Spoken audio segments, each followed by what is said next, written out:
అండి విజయ్ దేవరకొండ మాట్లాడిన వ్యాఖ్యలు అయితే చాలా సంచలనంగా మారినాయి. ఎందుకంటే ఆయన పాకిస్తాన్ కొడుకులకి సరైన చదువు ఉంటే ఇలాంటి దారుణాలకు ఒడిగడతారని అయితే ఆయనైతే ఘాటుగా స్పందించారు. ఎవరైతే సూర్య గారి సినిమా రిలీజ్ ఉంటుందో దాంట్లో ఆయన భాగంగా మాట్లాడుతూ ఈ పాకిస్తాన్ నా కొడుకులకి సరైన విద్య లేకుంటే సరైన చదువులు ఉంటే ఇలాంటి అఘాతాలు అయితే చేయరని చెప్పుకొచ్చారు. ఆ చదువు లేకపోతే అలా అయితే సంకనాకుతున్నారని అయితే మాట్లాడటం చాలా ఘాటుగా చాలా ఇప్పటివరకు నాకు తెలిసి ఇండియాలో ఎవరు కూడా ఇంత ఘాటుగా అయితే స్పందించలేదు పాకిస్తాన్ పైన అయితే. ఈయనైతే స్పందించారు. దీనిపైన అయితే అందరూ సమర్థిస్తున్నారు చాలా వరకు.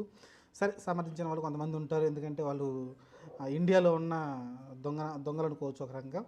సరే, వాళ్ళందరూ పక్కన పెట్టేస్తే ఖచ్చితంగా ఆవేశం ఉంటుందండి. ఎందుకంటే ఇప్పుడు నాకు ఆవేశం ఉంది. నేను ఆ మాటలు అనలేను కాబట్టి ఆయన అన్న మాటలు నేను రిపీట్ చేస్తున్నాను అంతే. అంత మించి ఏం లేదు. మనలో కూడా ఆవేశం ఉంటుంది. చెప్పాను కదా, వాడికి ఒక మోటివ్ అంటూ ఏమీ లేదు ఆ ఉగ్రవాది అనేవాడికి. ఎందుకంటే వాడికి ఏంటి, సరే వాడు పాకిస్తాన్లో ప్రశాంతంగా చదువుకొని మంచి ప్రశాంతంగా ఉంటే మంచి చదువు మంచి ఎడ్యుకేషన్ ఉన్న వాళ్ళైతే ఇలాంటి పని చేయరు కదా. లేదంటే వేరే చర్చలతోటి దాన్ని వాళ్ళకి కావాల్సిన పనులు అంటే నెరవేర్చుకుంటారు. ఇప్పుడు కాశ్మీర్లో ఏం కష్టం వచ్చిందని వాడు ఉగ్రవాద దాడి చేయాలండి? ఆజాద్ కాశ్మీర్ అంటాడు. ఏం కావాలి ఆజాద్ అంటే ఏంటి?